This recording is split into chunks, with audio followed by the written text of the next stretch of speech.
The climbing brush is a very exciting experiment. You need a PVC pipe which is slightly lesser than the outer diameter of a bottle brush.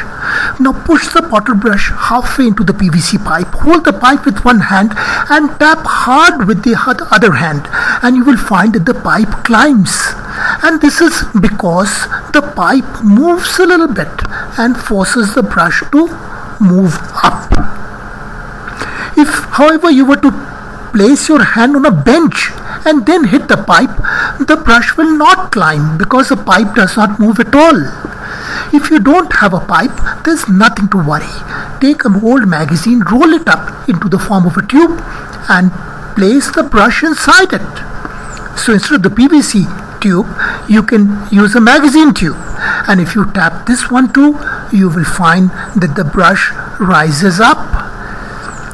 This is a very counterintuitive experiment, and even little children can enjoy playing with it and have a lot of fun.